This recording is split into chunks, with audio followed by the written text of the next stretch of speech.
লাভ করি নাই। এখানে আমাদের দল মত জাতি ধর্ম নির্বিশেষে সকলেই আমাদেরকে ভোট দিয়েছে।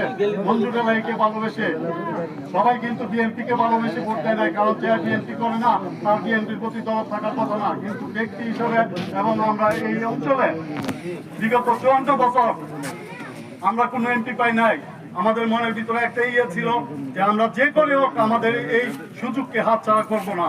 সেই জন্য আমরা দিনরাত মানে সম্মিলিতভাবে সমস্ত সবাইকে নিয়ে আমরা কিন্তু পরিশ্রম করেছি। আমরা কিন্তু এই 1 মাস ঘুমাইনি। 1 মাস কিন্তু আমি প্রতিদিনই নোয়াদিয়া এসেছি, রাত্রে 10টা 11টা 12টায় গিয়েছি। যখন এই যে ক্যাম্প খোলা পাইছি এই ক্যাম্পে দ্বারা কথা বলছি।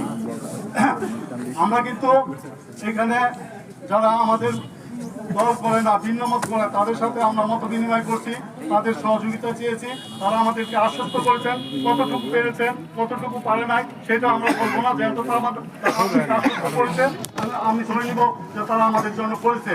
এবং আমাদের নোয়াদিয়া গ্রাম বিশেষ করে আপনি জানেন আপনারা সবাই যে আমাদের এখানে সবচেয়ে বেশি ভোট হলো মানে আওয়ামী লীগের ভোট। আমাদের এখানে কিন্তু কৈশালী গ্রামে হলো বিএনপির ভোট বেশি, নোয়াদিয়া গ্রামে আওয়ামী লীগের ভোট বেশি। কারণ আমাদের এই স্কুলের পূর্ব পাশে গায়নপাড়া, মাওরাপাড়া, তারপরে এই যে আপনার হিন্দু পাড়া, এরপরে আমাদের এই যে পশ্চিম পাড়া যেটা মসজিদের পশ্চিম পাড়া বাজারে, এই অঞ্চলটা পুরোটাই মোটামুটি আওয়ামী লীগ। এখানে কিন্তু আওয়ামী লীগের কেন্দ্রের রিজার্ভ ভোট পায় 8 থেকে 900 সবসময়। তা আমরা এবার তাদের সাথে আগে থেকে বসেছি, তাদের সাথে আলোচনা করেছি, তাদের আমরা 2 নেতৃত্বের সাথে বসেছি।